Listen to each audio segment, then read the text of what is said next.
I'd like Paul to come up and stand.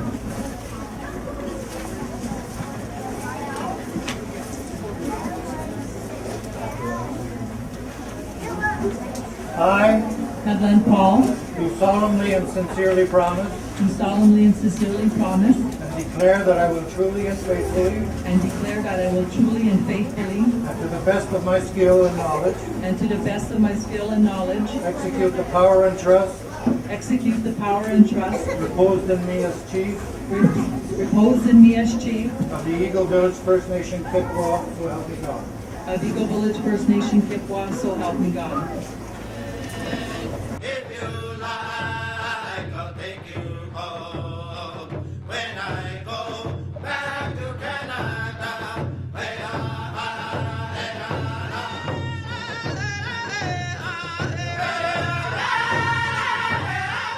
I'd like to thank everyone for coming out and celebrating National Aboriginal Day with us, especially all of the students from EGT. It's really nice to see that you are a part of our history today. Just to talk about what is and why is National Aboriginal Day. In 1995, the Royal Commission of Aboriginal Peoples recommended for a National First People to be designated. So the Canada Governors General proclaimed the first National Aboriginal Day in 1996. June 21st was chosen for National Aboriginal Day because it was near or on the June solstice. Many of Canada's Aboriginal people celebrate their culture and heritage on or near this day for many generations. Today marks the 15th anniversary of National Aboriginal Day.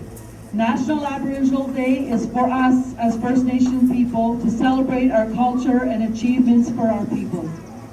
Across Canada, First Nations people are gathering to share traditions, music, dance, sacred ceremonies, traditional feasts, and cutting of a cake to honor National Aboriginal Day. Today in Eagle Village, we have snowshoe demonstrating, birch bark basket making, bannock on a stick, small teepee building contests. We have presentations by Amy J. on snapping turtles, by Trista Young on residential schools, by Carleen Robinson on residential school and life stages. We have a traditional feast, and we have a regalia fashion show, and we are going to honor the youth for their achievements today.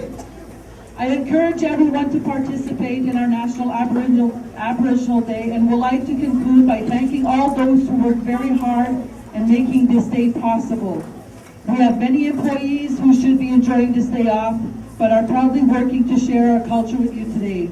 I thank them and that they will have their day off another day. Miigwech and enjoy your day.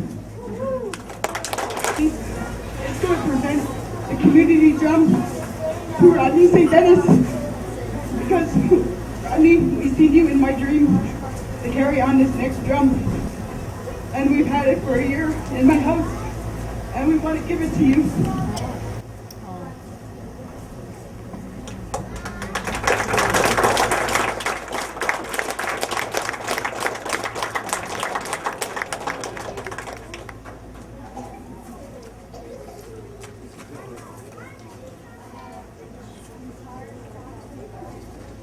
Avec moi, le grand chef Madeleine Paul, une journée très spéciale parce que c'est la journée autochtone aussi. Oui, c'est le 15e anniversaire de la Journée autochtone du Canada. Mais officiellement, aujourd'hui, le transfert de pouvoir s'est fait.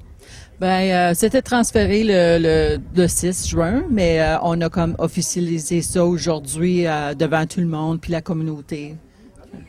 Là, c'est tout nouveau, tout beau, mais j'imagine que plein d'objectifs que tu vas atteindre au cours de ton mandat. Oui, il y en a plusieurs. Puis pour moi, c'est de garder l'information, la connexion avec la communauté. Il y a aussi dans la région, puis nationale aussi, là. Mais surtout pour nos membres, de garder l'information, de les donner l'information aussitôt que ça arrive, parce qu'il y a plein de choses qui se passent, puis c'est incroyable. Juste dans les 3 semaines déjà passées, il me semble que ça fait déjà 1 an pour moi. Imagine, c'est un début. Oui, c'est ça. Il me semble que le début a commencé à tourner. Aujourd'hui, tu vas profiter de la journée. Il y a plusieurs choses qui vont se dérouler. Oui, on a plein d'activités. On a l'école EGT Berge ici aujourd'hui avec nous autres. On a un concours de construire des tipis. Il y a de la bannique sur un feu. Il y a comment faire les raquettes, des baskets en boulot. On a un souper à soir, poisson, de la bannique aussi. On va finir la soirée avec un fashion show avec je dirais pas costumes, c'est pas un bon mot là, mais les costumes que vous voyez qu'on porte, puis l'explication de les costumes traditionnels de les Autochtones au Canada. En tout cas, je te souhaite une belle journée. On sait que c'est très occupé, surtout les semaines à venir. Ce n'est qu'un début, imagine, fait que tu as beaucoup de travail. Mais ce qui est plaisant, c'est que tout le monde est invité à vivre ce qu'est une journée d'amitié et d'entraide entre nous, tout le monde.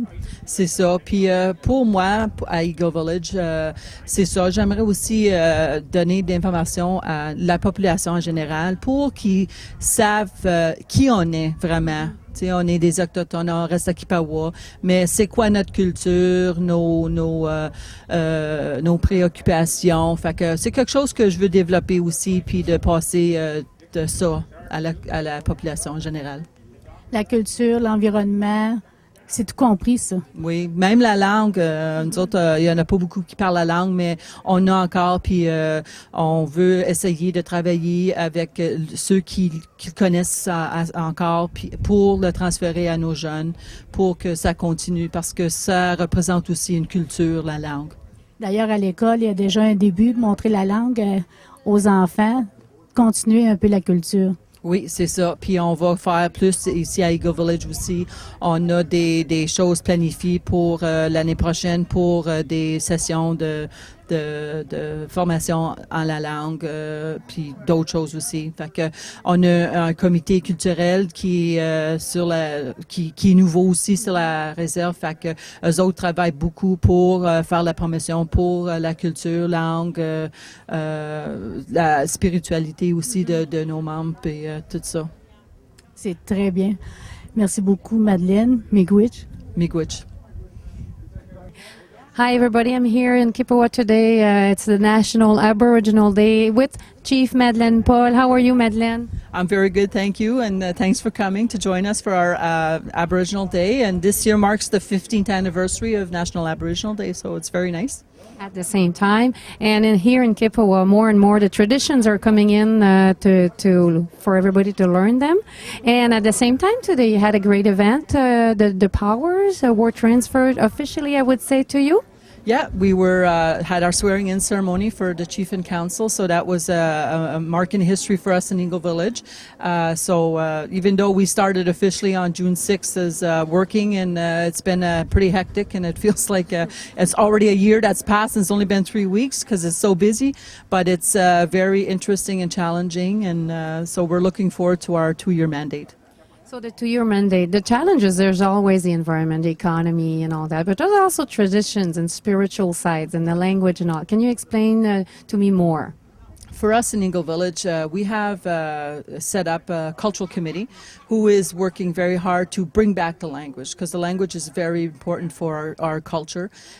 We have some elders that do speak it, and we want to use our elders to be able to pass that on. So a focus is going to be next year on the language and traditions. As you see today, we have some young girls that are dressed up and learning, the traditions. We had drummers. We had drum making last year, and they're practicing the drumming and singing. So you see that, and it's very nice to see that there's the young people coming out and learning and wanting to learn about the culture. So a lot of emphasis is going to be on our language, our culture, spirituality. So that defines us as First Nation people. And at the same time, you probably will get some learning going too. Also, probably like, do you know the language, for example? Well, I don't know the whole language. I can tell you some words. I can understand some words, and I would like to learn more so I could actually have a conversation as well.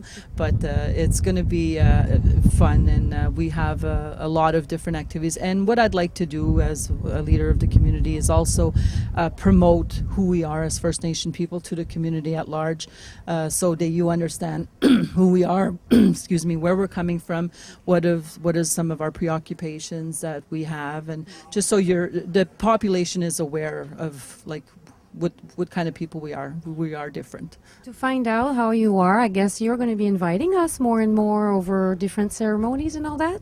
Yeah, different ceremonies, different activities in Eagle Village. We're working on a cultural center, so eventually, do a promotion with that. So, anything that goes on in Eagle Village, definitely everybody's welcome. Well, it's nice to know, to learn how the spiritual side of any human being actually is always interesting. So we can't wait to find out, especially today. There's going to be more activities for kids, for everybody. Yeah, we have a lot of activities. We have actually the school EGT here today to learn how to build teepees. It's a contest for the kids. We have bannock on the stick. We have people that are interested in the snowshoe making and birch bark baskets. So we have different activities. We're going to have a traditional supper, fish and bannock, and we're going to end the day with a fashion show on the regalia. So it's what regalia is. It's the traditional costumes that you see our people wearing at the bigger powwows and ceremonies. So some teachers here in town are they from outside Kippawa, some of them probably? yeah, some of them are from IC North Bay actually, so it's very nice to see the different people participating in our activities. It's very nice that they're coming to learn about us. Yeah, and share the teachings at the same time. So it's a day of sharing, I would say, right? Yes, it is. It's to share, celebrate who we are and our achievements. So we also have awards later on for our students who have achieved in the past year, not necessarily academically, but in any aspect. Well, we have to say the good stuff the kids do, right? So to keep them encouraged. Yes, because we are role models, and we want to encourage them so that they continue at what they're doing. Well, I can't wait to find more about everybody here, and thank you very much. Avec moi, David McLaren. Allô, David? Bonjour, ça va bien? Oui. Une journée spéciale aujourd'hui. Oui, c'est une journée, non seulement c'est la journée des Premières Nations, mais c'est aussi une journée première pour Eagle Village, dans le sens qu'on a fait assermenter les membres élus du conseil d'Eagle Village. Et je pense que c'est un bon pas dans la bonne direction, étant donné qu'on est un groupe sérieux. On croit ce qu'on veut faire, la direction qu'on veut prendre, et on veut que les gens aient confiance à nous, ce qu'on va faire pour eux, c'est sûr. Donc, c'est la première fois que vous faites ça devant la population. Absolument. Puis je pense qu'il se doit de voir que les gens qui ont élu là, sont très sérieux à ce qu'ils veulent faire, qu'on va leur impliquer dans des grosses décisions, et c'est une belle journée. Une très belle journée parce que on parle du peuple autochtone, son vécu, son avenir. Et c'est très important. Je pense qu'il faut noter une chose. Eagle Village, je pense que depuis les dernières années, il y a une renaissance au niveau de la culture. Moi aussi, en tant que directeur des services de santé, on va incorporer l'aspect culture dans beaucoup de nos programmes de prévention. On garde aussi à développer des programmes spécifiques à la culture. Fait qu'on a des beaux projets qui s'en viennent. Quand on a des stations de radio, on veut essayer d'avoir une station de radio communautaire pour en faire des entrevues, promouvoir la langue et les coutumes et tout ça. Je pense que c'est intéressant les années à venir. Et non seulement la culture, mais si on parle seulement des services que vous donnez maintenant, que ça devient de plus en plus moderne, entre guillemets, mais vous êtes équipés là maintenant. Ben oui, il faut quand même vivre dans le temps aujourd'hui, sans oublier le passé, sans oublier nos coutumes et nos cultures. Mais par contre, il faut être au fil des choses et se servir des outils qui sont à notre disposition et les stratégies qui existent, parce qu'on se doit de travailler avec les gouvernements, avec nos municipalités avoisinantes, et Je pense que toute communauté a davantage à travailler ainsi. Et vous travaillez très fort auprès des jeunes pour qu'ils apprennent ce qu'ils sont. C'est important. L'identité culturelle, là, je pense que c'est bon pour toutes les ethnies, sans faute. Il y a eu des générations chez nous où est-ce que vraiment nos parents ils ont été, comment je dirais ça, approchés pour éviter de passer la langue, la culture, ainsi de suite. De s'oublier. De s'oublier. Puis je pense que c'est sûr que dans le temps, c'était la chose à faire, les pressions, ainsi de suite. Mais nous, on a une chance de faire quelque chose et c'est notre job. C'est notre job en tant que leader, aussi comme parent, comme directeur des services, de faire des choses dans cette direction-là. De retrouver la mémoire. Je ne pouvais pas le dire meilleur que ça. Merci beaucoup, David Miigwech. Ça me fait plaisir, Miigwech. I am here with David McLaren. How are you, David? Oh, I'm very fine today, especially on this fine Aboriginal Solidarity Day. It's a nice celebration for First Nations across Canada. It's a good celebration for our people here in Eagle Village. Today is even a special day because it's the first time we've introduced a swearing-in ceremony for all the elected officials. And we've embraced it. We know that it brings even more seriousness to our job as to lead the community, and we hope that our community will gain our trust and realize that we are there for them. Actually, doing this, you're showing them that you really deeply, deeply believe that you're going to do your 100% and more. And it's more like from the heart. And you also received something here. Can you explain to me what it is? Yes, I received a nice gift from Elder Noella Robinson. It's an eagle feather with some medicine, some tobacco, some cedar, and it's all the colors. So it feels good because we're more and more getting back into the culture aspect of our First Nations. It's important for our youth, for the direction we need to take, not only as on a political level, but also as a community and as a community services. So it's one of your goals to reach the youngest, to keep the tradition going, and to teach, and to get the teachers to teach the youngest and everybody in the. Yeah, for sure it is. Although we are, close to industry and, close to mainstream, it has been a struggle over the years to keep that link. However, we do have to make a valiant effort to get back to that. We know that culture is a very strong determinant of health for any society, and we need to really get back to that. Use it, grow as we can, and hopefully our members will embrace it, and it'll be a positive step in the right direction. Well, having the elders around, they can teach a lot, actually. There's also modern goals. What would be the other goals you would have? Well, goals obviously for any community. We address the socioeconomic situation. Again, we are somewhat blessed in a sense that we have industry not too far. But not everybody can work at Tembec. So we have to look at diverse economy. We have to look at maybe tourism as part of another economic outlet. And we have to be open to all kinds of things.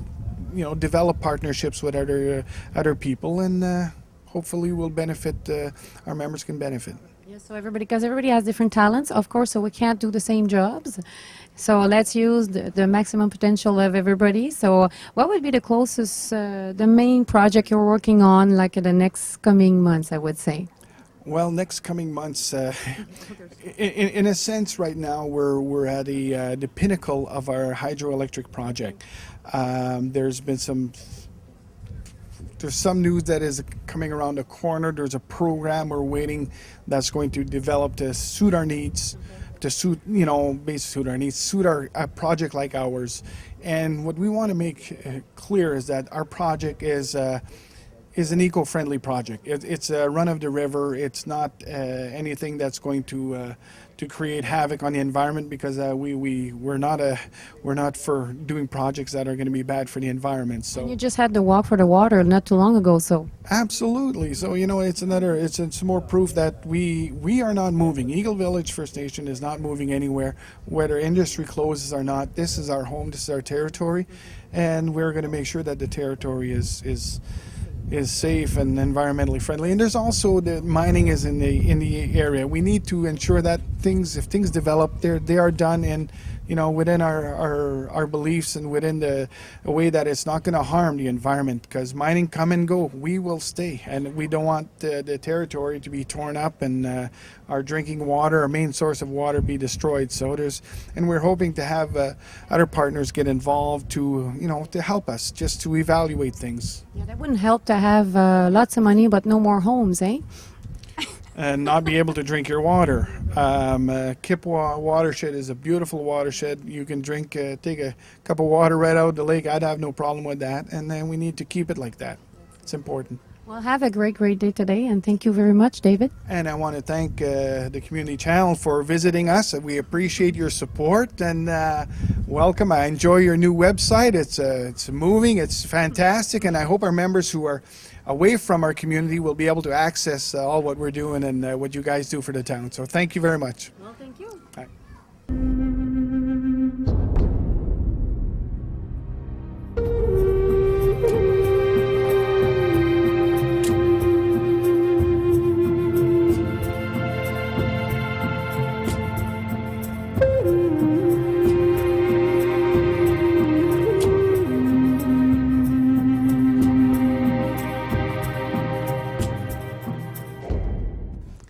And what's your name? Andrew. Andrew. Yeah. I'm just knitting pair of snowshoes here. This is what I used to use when I was younger, yeah. 'Cause, How long does it take to do? well, about a day. Yeah, about a day to do that. For the That's just the mesh part. Then this year you got to make a piece of asher to make a frame. Then you make all that. Then you have to, after you got it all bit, the frame, then you have to dry it for a couple of days. Then you get a babister like that there. so you need. Then you need cause the size you want. But you get a block of wood, like, then you cut it on there. And you still make those a lot. So you want to teach everybody how to make those today? The guy, my nephew, just got me to come and show a little bit of what they used to do. Thank you very much. It's been a long time since I made that, about maybe 45, 46 years ago last time. But you still remember how to do that. Yeah. There you go. Thank you very much. Okay, thanks. Hi, Roberta. How are you? Good. I would like to know, what are you learning to make today? A dream catcher. Oh, yeah. Is it your first time? Yes, ma'am. Ooh, so you're doing pretty good so far. Bad dreams and good dreams. For all of them. Yep. So where are you going to put it? My room. On the window? Yeah. Well, good luck, Roberta. I can't wait to see the final results. Okay. Loving you. Nikwich. Okay, and your name is? My name is Rita Drouin. And where are you from? I'm from Timiskaming, but I grew up in Kipwa. My mom was from Kipwa. Yeah. And today we're learning what? Today we're learning how to make a birch bark picture frame. Yeah. And so you take your bark. Is that what you want me to do? Would you like me to Sure. demonstrate or? Okay. Oh, yeah, we should. Okay, you just get some bark and you try to thin it out as thin as you can. Okay. And you open it like this. And once that's finished, you measure it on your frame that you have. Try to make it a wooden frame. Of course. And then you take your measurements and you cut it in strips. And then you take the podge. The magic podge. Yes, the magic podge. And you can buy that anywhere. I bought it at Stedman's. Yeah. And then this here you just glue onto your frame. You always overlap. Try to overlap, because if you don't overlap, this is what's going to happen right here. See? It's going to dry up? That's right. And it shrinks a bit.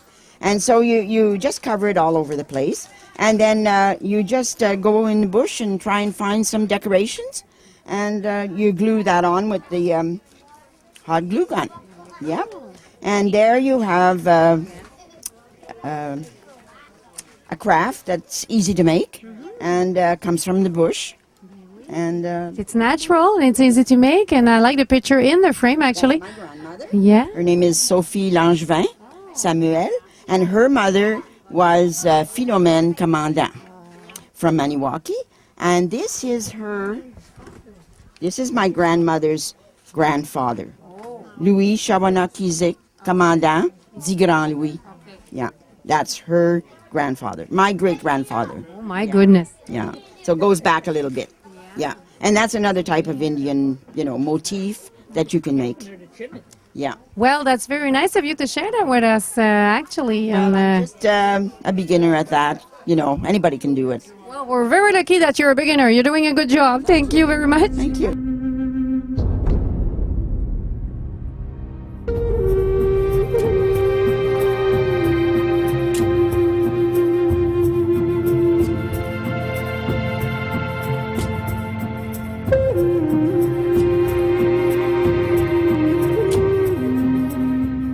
So today we're doing the real bannock one.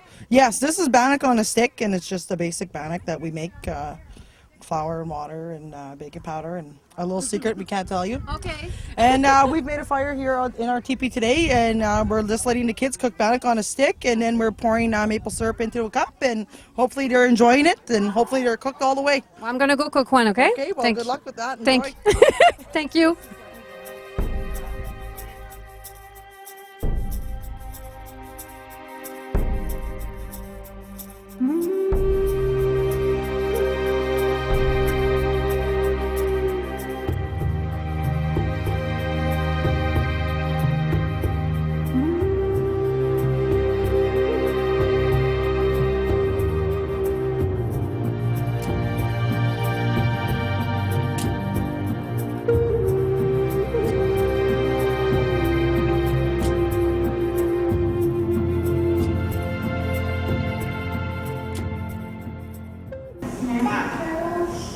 The snapping turtle shell can grow 19 inches.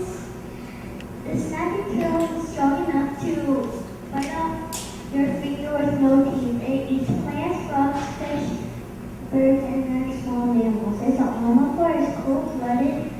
Sometimes the blood can turn just as the temperature outside. It keeps the body in the sun. It breaks itself in the night when it's winter. It's a reptile and it lays eggs. Imagine having to stand in a corner on one leg for hours for speaking your native language. Picture having to witness a friend being whipped in the nude. This and more has happened in many parts of Canada to our Aboriginal children. Honorable judges, teachers, parents, and fellow students. This year, for public speaking, I will be speaking to you about residential schools. What I'm about to share may be very disturbing to some people, and I hope it doesn't offend anyone in my audience. Let's start from the beginning, when a man by the name of Duncan Campbell Scott said, "I want to get rid of the Indian people. Our object is to continue until there is not a single Indian in Canada." He was able to convince the government to agree with him, and they decided to use the Indian children, because children were easier to mold. They started with 3 industrial schools in the prairie in 1883, and through the next half-century, the federal government and churches developed a system of residential schools stretching from Nova Scotia to the Arctic. In 1884, the government made it compulsory that Saanich Indians under the age of 16 must attend residential school. Imagine being taken from your family and brought many miles away to a place you have never seen. Most of the residential schools were in the 4 western provinces in the territory, but there were also significant numbers in northwestern Ontario and later in northern Quebec. 3 of the 4 Atlantic provinces had no schools. Around 1930, the residential school system totaled 130 institutions. The Roman Catholics operated 3, the Anglicans 1/4, and the Methodists and Presbyterians the remainder. More than 100,000 Native children were sent to residential schools before the last school closed in 1996. Now I'm going to move on and share with you on what happened at the residential schools. The schools operated on a half-day system, in which students spent half of the day in the classroom and the other half at work. The theory behind this was that students would earn skills that would allow them to earn living as an adult. The school days began early.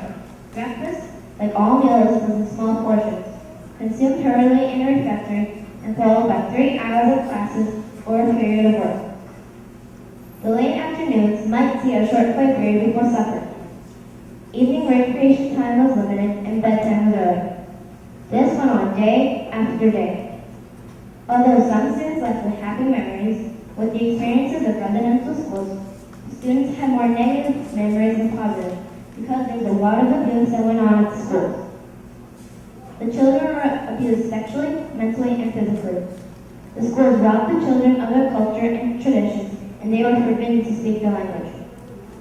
Children were frequently beaten severely with whips, rods, and fists, chained in shackles, locked in closets, basements, and bathrooms.